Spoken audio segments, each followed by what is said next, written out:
But first, President Trump is in South Korea on the second leg of his five-nation, 12-day trip to Asia, amid the nuclear showdown with Seoul's volatile neighbor to the north. John Yang has the story.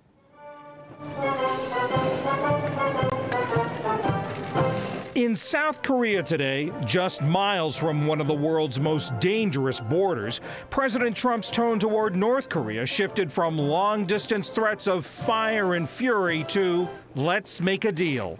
At a news conference with President Moon Jae-in, Mr. Trump said he saw signs that diplomacy is working. I really believe that it makes sense for North Korea to come to the table and to make a deal that's good for the people of North Korea and the people of the world.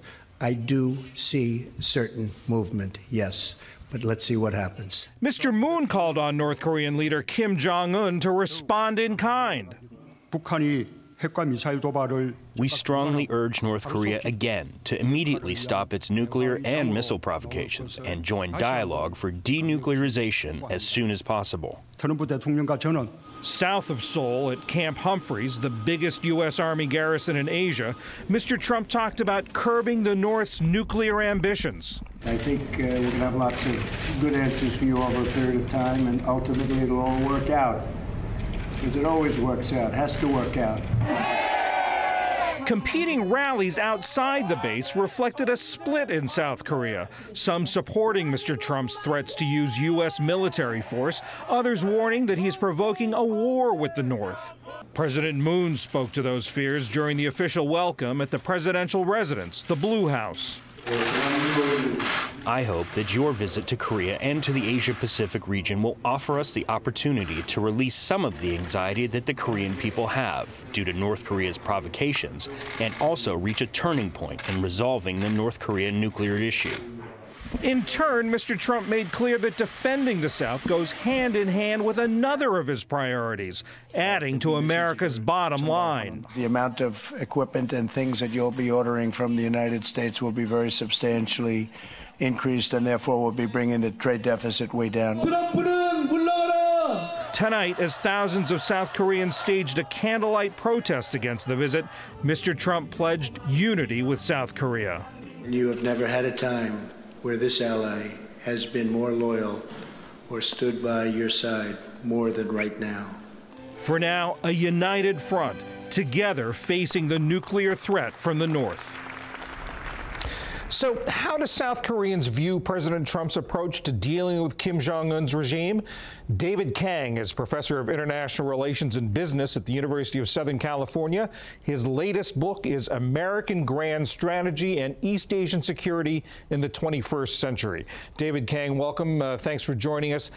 Are President Moon and President Trump on the same page about the approach to North Korea? I think they're more on the same page now than they were before, and this is exactly why presidents travel.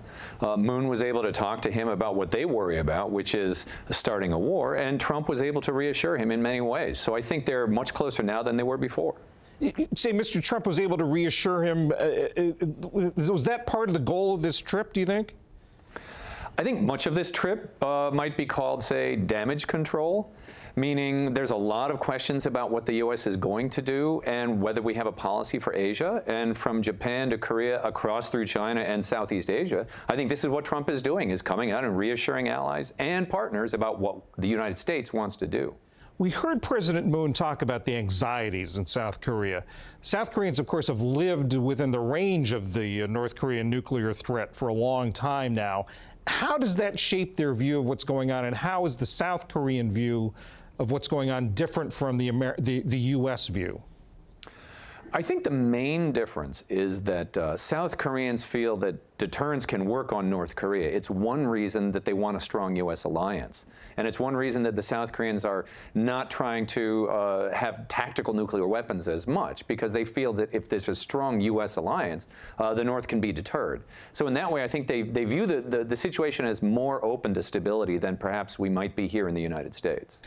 And the talk about deterrence, did the South Koreans see President Trump's talk about fire and fury, referring to Kim as Rocket Man? Did they view that as deterrence?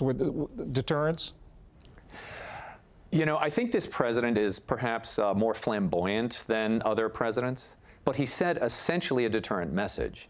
And it's actually been the same as Obama and Bush before him have all said they won't live with nuclear weapons, and that all options are on the table if the North attacks first. So I think the South Koreans, like anyone else, wanted just to clarify that. But I think Trump essentially was sending a deterrent message. The protests that we've seen on the streets of Seoul and outside Camp Humphreys, are the South Koreans worried? I mean, is there greater anxiety now among South Koreans, do you think?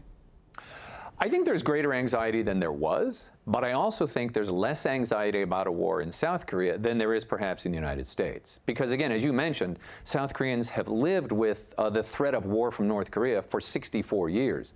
So this is something they're very used to and doesn't seem particularly as out of character as perhaps we might think in the United States, where we don't pay as attention that constantly. There are some in the Trump administration who believe that a preemptive limited strike is manageable, that it would not trigger an all-out response from the North Koreans. Do the South Koreans share that view? No. I think there's a tremendous amount of belief that North Korea will do what it says it will do, which is it will fight back. And that's one reason the deterrence has worked on both sides. North Korea spends a lot of time convincing the South Koreans and the Americans that they will fight back if they're attacked. And so essentially we tend to believe that. Is there greater anxiety among South Koreans about what North Korea will do or about what the United States will do? I mean, I think that's one reason that President Trump is making this visit. The Defense Secretary has been out, Secretary of State has been out to the region many times.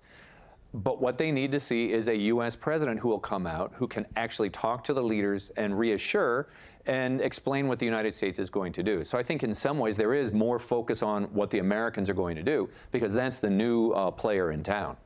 David Kang of the University of Southern California, thanks so much for joining us. My pleasure.